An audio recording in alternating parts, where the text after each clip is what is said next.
Say something.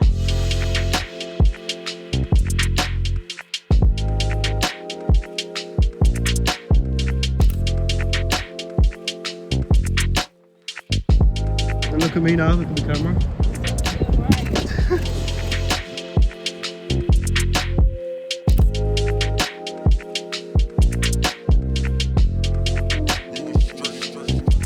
Hello everyone, my name is Joe, welcome to Genius of Joe. Today, we'll be discussing how to get creative and dramatic lighting in your outdoor portraits. But before we start guys, I just want to quickly introduce myself. My name is Joe, of course.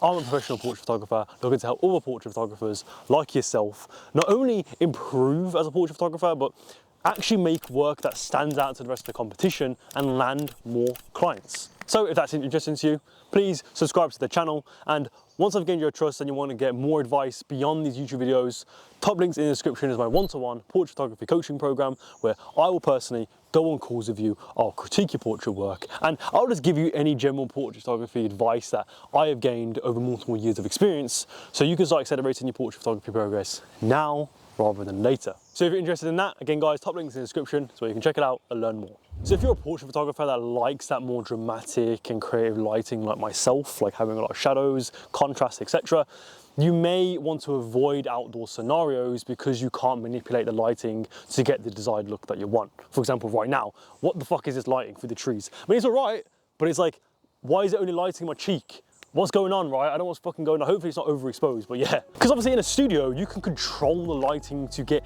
any look that you want. You want a silhouette?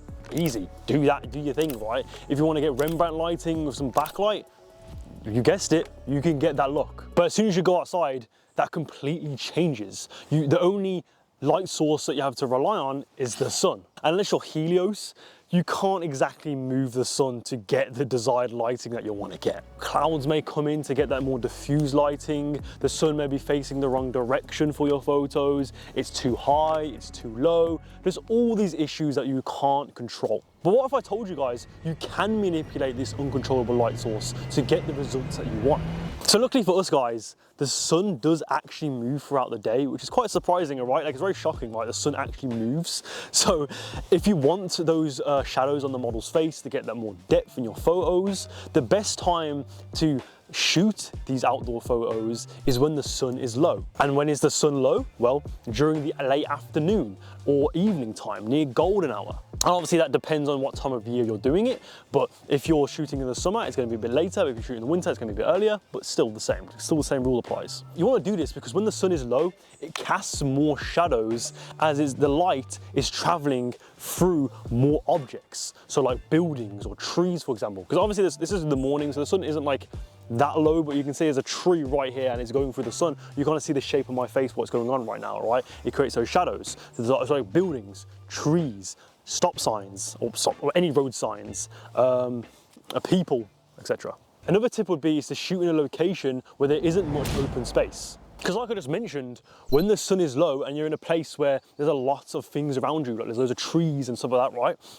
There's more objects for the light to pass through, therefore creating more shadows. So obviously you want to shoot a model where there's a lot of things going on around them. Again, perfect example would be trees, buildings and road signs. As if you're in the right spot in the right time, the sun can create these certain light rays and certain shadows that will create texture and shape in your photos. And for example, about a month ago, I did this shoot with my friend, a little model friend, a little photo shoot in the woods where the sun was low enough to the point where it was shining directly through the trees, creating these amazing long shadows. Or most recently, actually, I did a shoot with a model within the city, and that's because the sun was quite low, I had her on doorsteps where the pillars were creating these pockets of light. Or I had her in these certain alleyways where the sun was perfectly on a 45-degree angle to her face, creating Rembrandt lighting or split lighting on her. You can also use these shadows and pockets of light to lead the viewer's eyes to the subjects. So what you want to do is place the model in that small pocket of light where they're only lit and everything else is in shadow,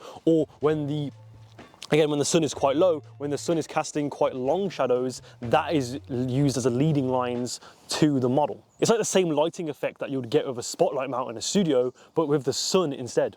One tip that I would give you is to use a sun tracker app on your phone. So I personally use this app called Sun Tracker, literally just Sun Tracker on the App Store or Google Play, whatever, right? And it literally just tells you, it's a camera, it's the camera and it just tells you where the sun is at any time of the day. So you can use this to predict the lighting of a certain location before you actually start shooting, so you know where you want to shoot the model at a certain time. You might be saying, why can't I shoot midday? Well, guys, I never said you couldn't shoot midday, but the reason why I wouldn't suggest that is because the sun is just too high.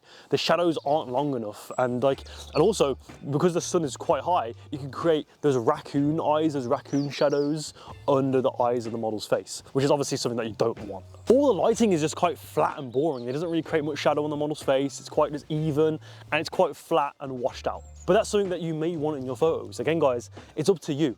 It's really up to you what you like. I'm not telling you you have to put shadows in your photos, you have to do that. I'm just saying, if you want to create that more dramatic look in your photos, you may not want to shoot midday. And also to add, when the sun is low, it looks warmer. It's obviously like a warmer tone because it's coming to the golden hour time, so it just looks more flattering on the model's face.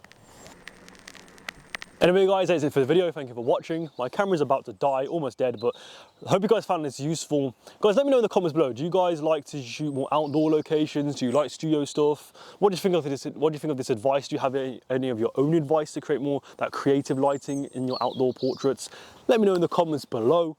By the way, guys, like I said in the intro, if you want more personal advice beyond these YouTube videos, top links in the description of my one-to-one portrait photography coaching program, where I personally will go on calls with you. I'll do all that type of shit, all that type of stuff. And yeah, obviously I've been talking about natural lighting throughout this whole video, but if you want to learn more about portrait lighting in your studio environments, I have a full lighting course, which I'll link below where you can check out. I go over just the basics of portrait lighting, lighting techniques, there's like modifiers, soft lighting, hard lighting, all that type of stuff, the differences, and also how to light with intention too. So that's also quite interesting. So if you're interested in that, links in the description below, you can check it out. And guys, if you're struggling with the basics of your camera, so like your shutter speed, your aperture, your ISO, I offer a full free video course where I help you with just that. So that is linked below where you can check it out. All you need to do is go on my website, which obviously linked below, scroll down a bit, see this little block, put your name, email address in, click get your guide, and I'll send you that guide for free. Anyway guys, that is it for the video. Thank you for watching. Click on any of these videos here to learn more about portrait photography, and I'll see you next time guys. Goodbye.